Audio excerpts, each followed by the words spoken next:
Wako, who is a Kenyan political analyst and who also serves as the executive director of Siasa Place.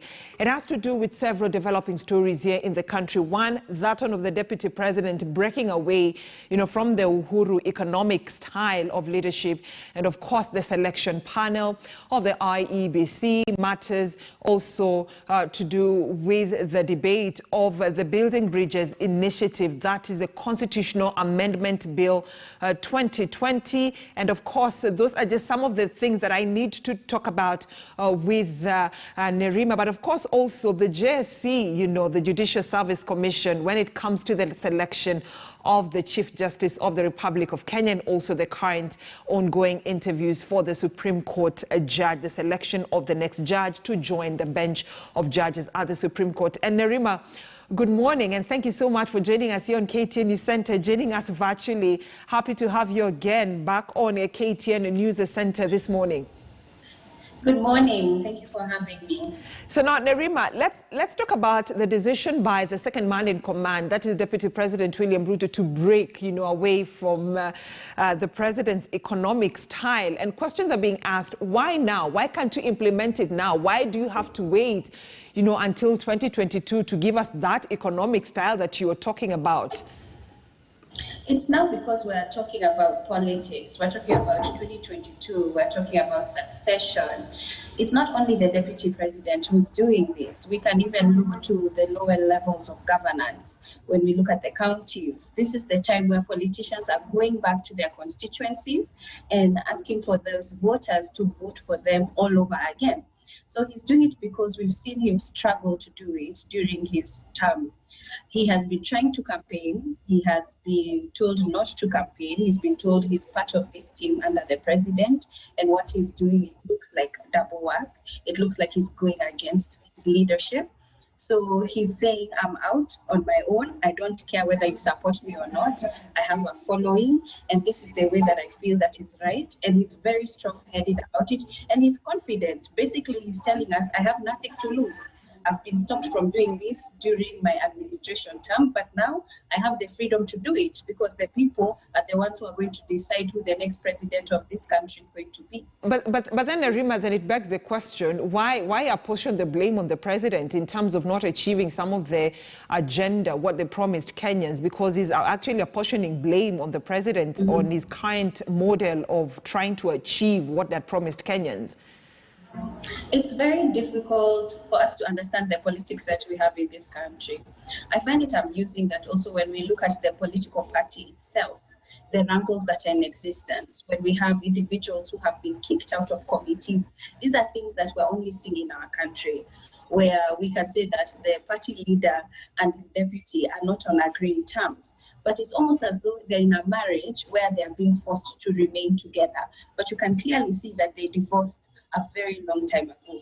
That's why it's very easy for him to say that he blames the president for certain projects not being developed. And he's saying that I have been supporting for development, but here we have hindrances that are a larger or a kitchen cabinet, which is not a part of. So we can see the power dynamics within the party in itself, where have you ever seen where the deputy president can't even hold a meeting in his own party headquarters? He was literally kicked out of his own home. So it's fascinating for me to see, and it's not strange that he's blaming the president because they haven't been on the same terms, on good terms, for a very long time. All right. So, Nerima, in short, you're telling us that the second man in command is a sidelined man. Of course, that is something he's also, on record, media record, saying that he's been sidelined in some of the decisions the president is making. But then, away from that, Nerima, when I look at the deputy president's model, that is the Hustler Nation model, is talking about empowerment of small businesses, increasing farmers' earnings, creating an enabling environment for business people, for the Hustler Nation. But there is a hidden detail on how this will be achieved in terms of the policy and the budgets should he get the leadership of this country. He's not telling us that in details. He's not going to, and I wouldn't be surprised if he goes up to the ticket and he doesn't. Let's think about what President Trump did during his election. He had a big vision. He talked about business, but he had no plan.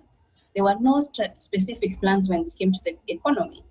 but he did have a following. He did have a group of people who were passionate about it, a little bit toxic, but passionate. And they were able to push him through into the presidency in his first term.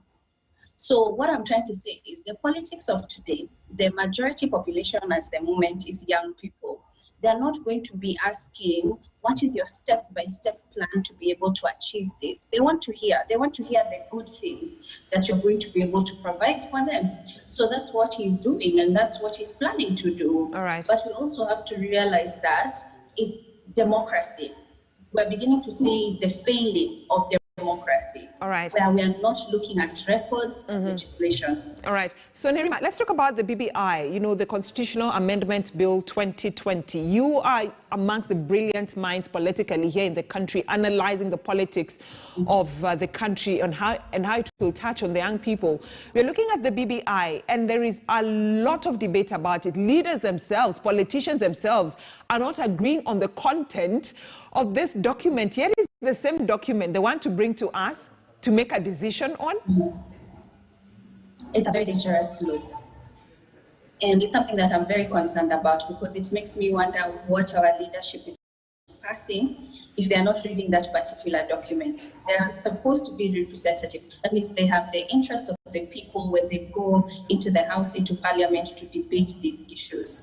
So that for me is one. But I've been hearing a lot of analysts say that that's not the issue. We can simply pass it. There are a lot of things within the document that will benefit the country, and we can worry about it later.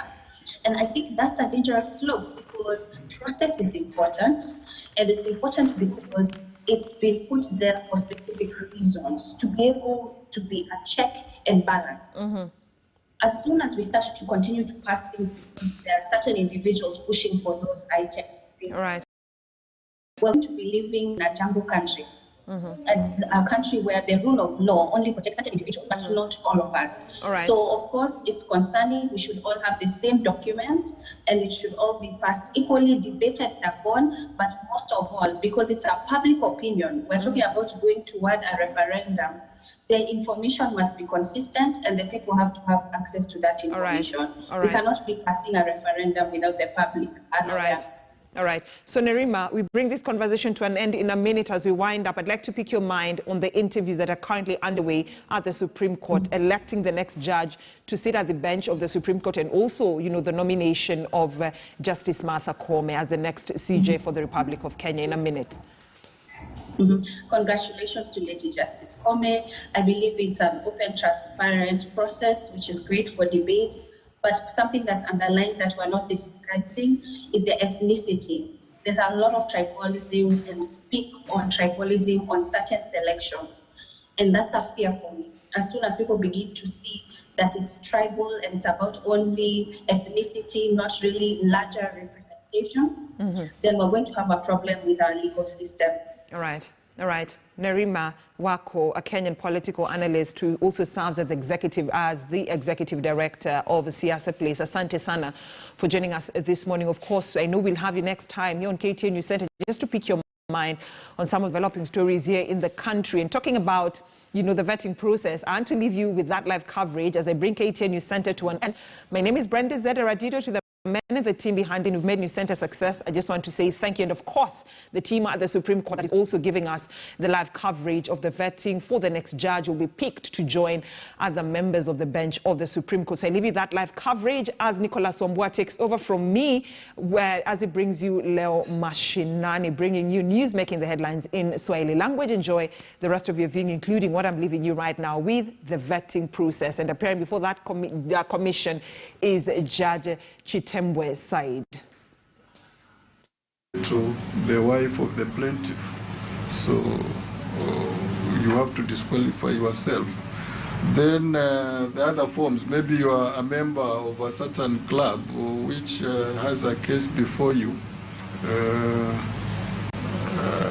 I remember reading a judge, I think this is the Pinochet case of the UK, where one of the judges was a member of Amnesty International, which was a party to the case, and the judges had rendered their judgment, but they have had to vacate it because of that. So that personal interrelationship with the litigant, even if it's remote, it calls for recusal, because we say justice must not only be done, but must be seen to be done. So where there is that aspect of not being impartial, then you are called upon to recuse yourself.